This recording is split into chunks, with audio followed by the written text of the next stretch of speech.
বিধান মার্কেট ব্যবসায়ী সমিতির তরফ থেকে ঘূর্ণিঝড়ের কবলে পড়া অসহায় মানুষগুলোর জন্য ত্রাণ তহবিল তোলা হলো। সমস্ত ব্যবসায়ী এবং পথ চলতি মানুষদের নিকট আমাদের আবেদন, আপনারা মুক্ত হস্তে দান করুন। ভয়াল ঝড়ের কবলে পড়েছিল জলপাইগুড়ি ও ময়নাগুড়ির বেশ কিছু এলাকা। ময়নাগুড়ির বার্নিশ এলাকায় ঝড়ের কারণে ব্যাপক ক্ষতি হয়। কিছুদিন আগে এই ঘূর্ণিঝড়ের প্রকোপে লণ্ডভণ্ড হয়ে যায় এলাকা। প্রচুর মানুষ গৃহহীন হয়ে পড়েছেন। কয়েকজনের প্রাণ যায়, অনেকেই আহত হন। আহতদের চিকিৎসার জন্য হাসপাতালে ভর্তি করা হয়। সোশ্যাল মিডিয়া হোক কিংবা টেলিভিশনের পর্দায় ভয়ানক ঘূর্ণিঝড়ের চিত্র আমরা বারে বারে দেখেছি। এদিন শিলিগুড়ি বিধান মার্কেটের ব্যবসায়ী সমিতির তরফ থেকেও ঘূর্ণিঝড়ের কবলে পড়া অসহায় মানুষগুলির জন্য তহবিল তোলা হলো। এই তহবিলে তোলার মাধ্যমে তারা অসহায় মানুষগুলোর পাশে দাঁড়ালেন।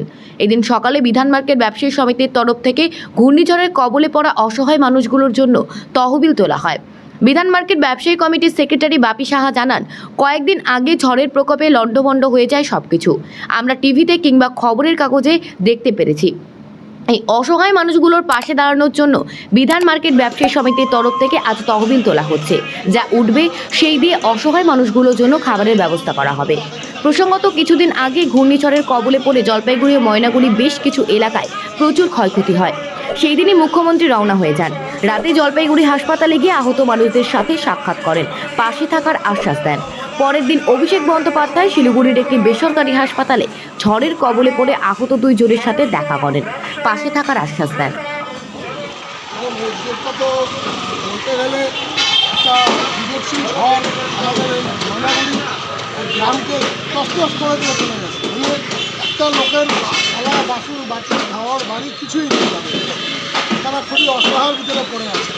আমরা যা দেখেছি, খবরের ব্যাপারে শুনেছি, কিন্তু আমরা যখন সব কিছু জানতে পেরেও আমরা চাই বিধান মার্কেট ব্যবসায়ী সমিতির তরফ থেকে যদি তাদের পাশে যে আমরা দাঁড়াতে পারি সেটার চেষ্টাই আমরা করছি। আজকে আমাদের যে ত্রাণ সংগ্রহের পরে আমরা কালকে কীরকম হাতে দিতে পারেন, কীরকম কালেকশন হতে পারে? দেখুন, কালেকশনটা বলা যাচ্ছে না যে কীরকম দিকে দেওয়ার উপরে লোকে। তবে আমরা এর আগেও আমাদের যে কেরালায় একটা দেখছি হয়েছিল, তখনও আমরা এই কালেকশন করেছিলাম। তখন আমরা ৭৫,০০০ টাকা পাঠিয়েছিলাম।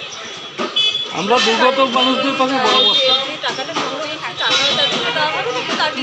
খাওয়ার ক্ষেত্রে নিয়ে যাবো, তাদেরকে খাওয়া দাওয়া দেওয়া হবে, তাদেরকে কোনো হাতে ক্যাশ দেওয়া হবে, তাদের জন্য খাওয়া দাওয়া যেটা হয় সেটা